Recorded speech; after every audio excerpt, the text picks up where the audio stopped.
আসসালামু আলাইকুম। আশার মিনি কিচেনে সকলকে স্বাগত জানিয়ে শুরু করছি। আজকে আমি নিয়ে এসেছি মশলা ছাড়া ডিম আলুর তরকারি। খেতে খুবই সুস্বাদু এবং কম সময়ের মধ্যে রান্না করা যায়। আশা করছি রেসিপিটি সকলের পছন্দ হবে। তো চলুন দেখে নেওয়া যাক কীভাবে রান্নাটি করব। তো মশলা ছাড়া ডিম আলুর তরকারির জন্য আমার এখানে লাগছে, আমি এখানে 500 গ্রাম আলু নিয়েছি।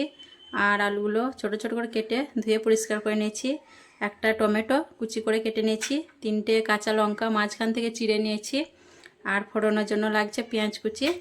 আর এখানে আমার আছে 2টো শুকনো লঙ্কা আমি থেতো করে নিয়েছি।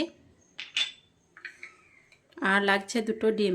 আলু আর ডিমের পরিমাণটা বাড়িয়ে কমিয়ে নিতে পারেন। এখন আমি রান্নার দিকে চলে যাব। তো এখানে আমি একটা প্রেসার কুকার নিয়েছি। আর রান্নাটা আমি কুকারের মধ্যে করব, তাহলে তাড়াতাড়ি হয়ে যাবে। আর হাতে সময় কম থাকলে প্রেসার কুকারের মধ্যেই রান্নাটা করে নিতে পারেন, খুব কম সময়ের মধ্যে হয়ে যাবে। প্রথমে আমি কুকারের মধ্যে আলুগুলো সেদ্ধ করে নেব। আলুগুলো এখন আমি কুকারের মধ্যে সব দিয়ে দিচ্ছি। আর কড়াইয়েও করতে পারেন রান্নাটা, কিন্তু আমার হাতে সময় কম আছে, তার জন্য আমি কুকারেই করে নেব। আলু আর টমেটোগুলো দিয়ে দিচ্ছি। আর দিয়ে দিচ্ছি কাঁচা লঙ্কাটা। এখানে আমি দিয়ে দিচ্ছি 1 চামচ নুন। আর দিচ্ছি হাফ চামচের মতো হলুদ গুঁড়ো। এটা সাদাও করতে পারেন হলুদ ছাড়া, আমি হালকা হলুদ দিয়ে দিচ্ছি। আর আলুটা সেদ্ধ হওয়ার জন্য আমি পানি দিয়ে দিচ্ছি।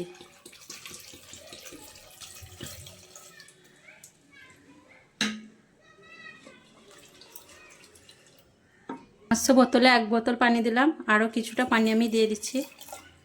এতে করে আলুটাও সেদ্ধ হয়ে যাবে আর হালকা ঝোল ঝোল থাকবে।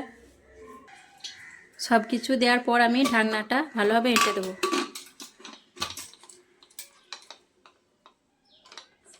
এখন আমি গ্যাসটা জ্বালিয়ে আলুটা সেদ্ধ করে নেব।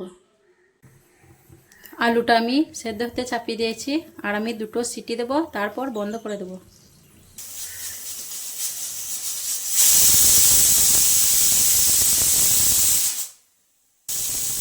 দুটো সিটি দেওয়া হয়ে গেল। এখন আমি গ্যাসটা বন্ধ করে রেখে দিচ্ছি।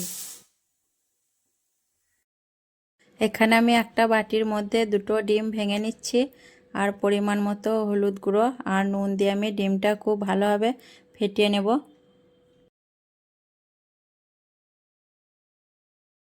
ডিমটা খুব ভালোভাবে আমি ফেটিয়ে নিয়েছি। এখন ডিমটা ভেজে নেব। ডিম ভাজার জন্য আমি গ্যাসটা জ্বালিয়ে একটা তাওয়া চাপিয়ে দিয়েছি। আর তার মধ্যে দিয়ে দিচ্ছি সরষের তেল। তেলটা খুব ভালোভাবে গরম করে নিয়েছি। এখন আমি ফেটিয়ে রাখা ডিমটা দিয়ে দিচ্ছি।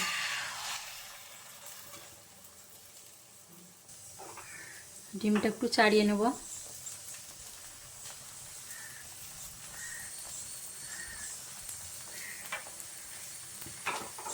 আর 1 পিঠ হওয়ার অপেক্ষা করব। 1 পিঠ হয়ে গেছে, আমি পাল্টে নেব।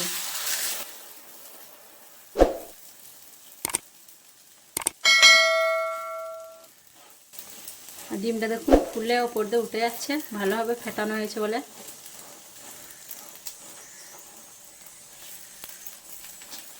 দু পিঠি ভালো করে আমি ভেজে নেব।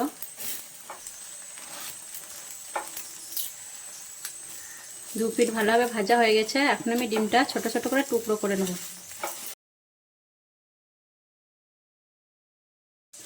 ডিমটা আমি ছোট ছোট করে টুকরো করে নিয়েছি। এখন আমি এটা সাইডে রেখে দেবো। কিছুক্ষণ পর আমি কুকারের ঢাকনাটা খুলে নিয়েছি। আলুটা সেদ্ধ হয়েছে কিনা দেখে নেব। আলুটা খুব ভালোভাবে সেদ্ধ হয়ে গেছে। এখন আমি তরকারিটা ফোড়ন দিয়ে নেব। গ্যাসটা জ্বালিয়ে আমি কড়াইটা চাপিয়ে দিয়েছি। আর দিয়ে দিচ্ছি সরষের তেল। তেলটা খুব ভালোভাবে গরম করে নেব। তেলটা ভালোভাবে গরম হয়ে গেছে। এখন আমি দিয়ে দিচ্ছি থেতো করা শুকনো লঙ্কাটা। লঙ্কাটা একটু হয়ে গেছে, এখন দিয়ে দিচ্ছি পেঁয়াজ কুচি। পেঁয়াজটা আমি নাড়াচাড়া করে লাল করে ভেজে নেব। পেঁয়াজ ভাজার মধ্যে আমি হাফ চামচের মতো নুন দিয়ে দিচ্ছি। পেঁয়াজটা আমি খুব ভালোভাবে নেড়ে চেড়ে লাল করে ভেজে নেব। আর এই রান্নাটি খুব সহজ একটি রান্না এবং কম সময়ের মধ্যেও রান্না করা যায়।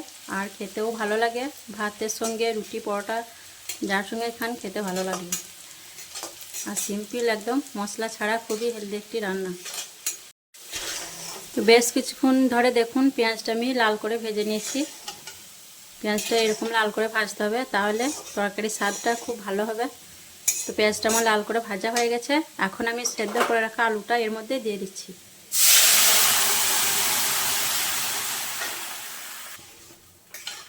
সেদ্ধ করে রাখা আলুটা আমি এর মধ্যে দিয়ে দিলাম, আর খুন্তি দিয়ে একটু আলুগুলো আমি গলিয়ে নেব, তাহলে খেতে খুব ভালো লাগবে। আর দেখুন বন্ধুরা, খুব সহজ একটি রান্না, কত সুন্দরভাবে হয়ে গেল। আর এই রান্নাটা অবশ্যই একবার করে খেয়ে দেখবেন, খুবই সুস্বাদু, হালকা পাতলা রান্নার মধ্যে, খেতেও ভালো। আর আলুটা ফুটে গেলে আমি ডিমগুলো দিয়ে দেবো। তরকারিটা ফুটে উঠেছে, এখন আমি ভেজে রাখা ডিমগুলো এর মধ্যে দিয়ে দিচ্ছি। আর ডিমগুলো দেওয়ার পর আরও একবার আমি তরকারিটা ফুটিয়ে নেব।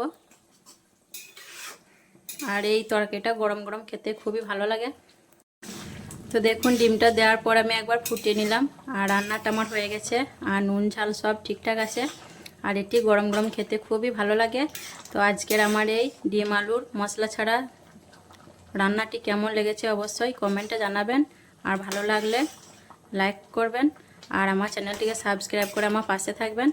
আসবো আবার পরের ভিডিওয় অন্য কোনো রেসিপি নিয়ে। সকলে ভালো থাকবেন, সুস্থ থাকবেন। আল্লাহ হাফেজ।